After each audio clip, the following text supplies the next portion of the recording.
Assalamualaikum warahmatullahi wabarakatuh. Alhamdulillah, kita akan teruskan sesi perbincangan kita untuk subjek akhlak Islamiah ini.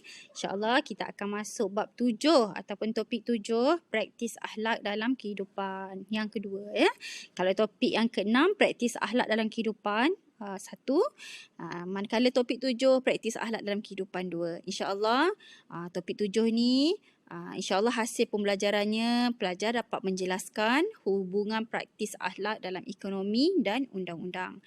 Dan kedua, pelajar dapat menjelaskan hubungan praktis akhlak dan teknologi komunikasi dan maklumat. Ya?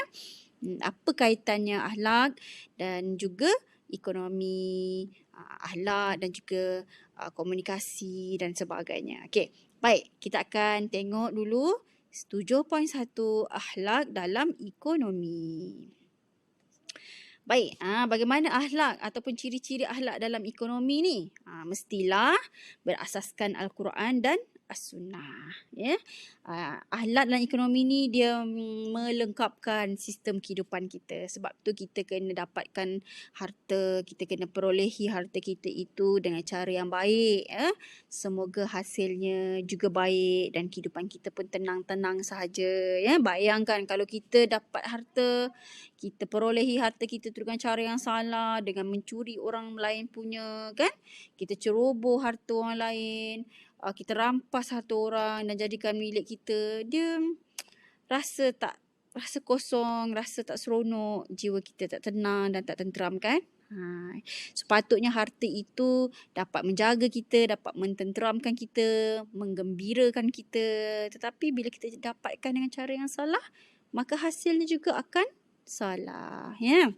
Okey, seterusnya, akhlak dalam ekonomi ini mestilah seimbang. Ya. Dia dapat menyeimbangkan kepentingan diri dan masyarakat. Bukan maksudnya kita perolehi harta ini bukan semata-mata untuk keuntungan ataupun kepentingan diri kita sahaja.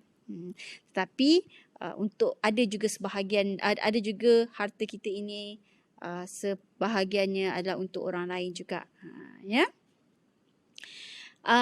Harta tidak tertumpu ataupun tidaklah bermatlamatkan untuk keuntungan dunia semata-mata.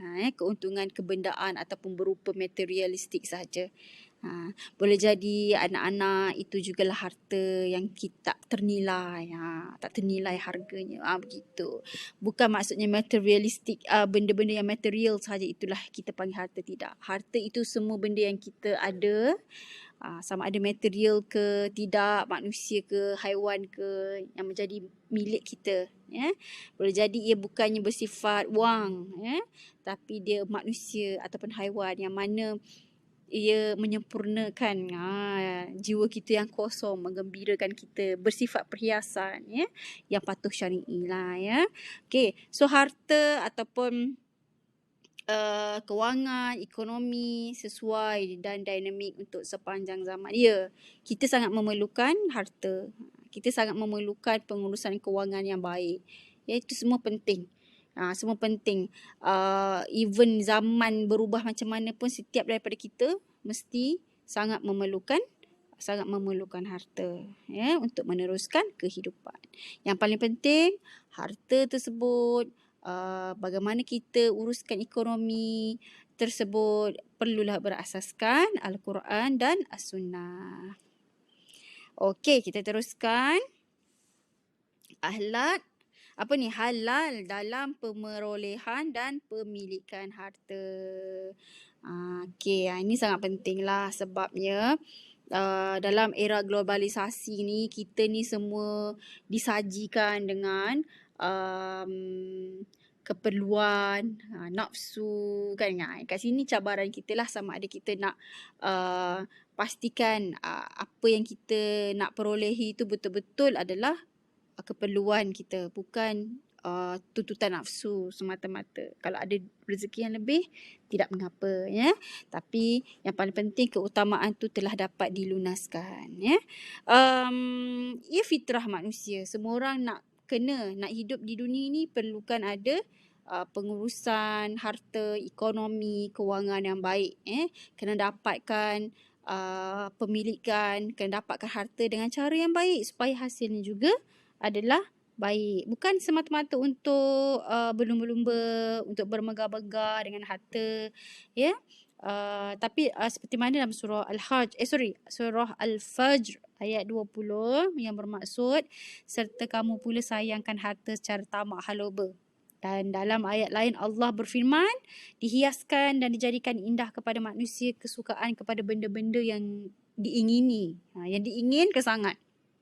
Iaitu perempuan-perempuan dan anak pinak, harta benda yang banyak bertimbun-timbun dari emas dan perak, kuda peliharaan yang bertanda lagi terlatih dan binatang-binatang ternak serta kebun-kebun tanaman. Semuanya itu ialah kesenangan hidup di dunia. Hartalah semua ni ya. Allah sambung lagi, Allah kata apa? Dan ingatlah pada sisi Allah ada tempat kembali yang sebaik-baiknya iaitu syurga. Ya. Itu Allahu Akbar. Ya. Maksudnya memang fitrah manusia ini anakkan ada harta, perhiasan untuk hiburan dunia kita ini, ya. Disebabkan dalam Islam pun kita pun memandang tinggi sebenarnya kedudukan harta ini. Allah kata, Allah berfirman dalam surah An-Nisa ayat 29, maksudnya, wahai orang-orang yang beriman, janganlah kamu makan ataupun gunakan harta-harta kamu sesama kamu dengan jalan yang salah, iaitu macam tipu, judi dan sebagainya, kecuali dengan jalan perniagaan yang dilakukan secara suka sama suka di antara kamu, dan janganlah kamu berbunuh-bunuhan sesama sendiri. Dekat sini Allah dah maha mengetahui, Allah tahu dah dalam proses nak memiliki harta ni mesti ada yang berebut-rebut, mesti ada yang sampai ada hasad dengki, kan? Berbunuh-bunuhan. Jangan sampai macam tu, ya. Bukan setakat itu, cara nak dapatkan harta juga turut dijelaskan dalam Islam. Kena cara yang halal, cara yang baik. Bukan dengan cara mencuri orang punya, bukan dengan cara rampas, sailang harta orang lain, kan? Sailang job orang, dengan cara yang tidak amanah macam tu, dengan cara fraud ataupun penipuan. Itu semua adalah haram sama sekali. Ada unsur menzalimi orang, mengkhianati orang lain. Itu kena tengok ya, cara pemilikan harta begitu. Takkan berkat kalau anda kata kita buat begitu tak berkat kita punya harta yang kita perolehi. So bagi nak memastikan properti kita, harta kita itu terjamin dan terpelihara, sebab itu Islam ada memperuntukkan undang-undang sekiranya harta kita diceroboh, duit kita hilang ke, ada penipuan, kena scam ke, kita ada undang-undang yang memperuntukkan untuk mencegah dan menghalang perbuatan tersebut, ya. Bagi yang melakukan perbuatan mencuri, ambil duit orang, merompak dan sebagainya, scam orang, mereka akan dijatuhkan hukuman potong tangan berpandukan firman Allah dalam surah Al-Ma'idah ayat 38. Maksudnya, dan orang lelaki yang mencuri, orang perempuan yang mencuri, maka hukumnya potonglah tangan mereka sebagai satu balasan dengan sebab apa yang mereka telah usahakan, suatu hukuman pencegah dari Allah. Ini peruntukan hukuman hudud ini, potong tangan orang yang mencuri ini adalah salah satu bukti bahawa Islam itu sangat memelihara pemilikan harta. Islam sangat pelihara hak harta bagi seseorang, ya. Okey. Dan seterusnya, kena adil dalam agihan zakat dan sedekah. Ya, ni dah nak masuk bulan Ramadan. Adalah nanti zakat fitrah dan sebagainya. Ya, jangan kita abaikan sebab dalam harta kita perolehi adanya harta orang lain. Sedekah, ya. Masya-Allah, ini semua adalah amal jariah, yang mana amal yang berpanjangan bukan sahaja dapat membantu kehidupan kita lebih baik di dunia, tapi dikatakan amal jariah berpanjangan sehinggalah dapat membantu kita hatta hingga ke alam akhirat nanti. So kena adil lah, jangan makan harta anak yatim, jangan ambil harta orang lain, ya.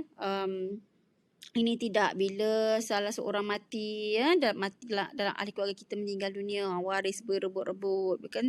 Bukan satu dua kes yang berlaku, tapi banyak kes, ya.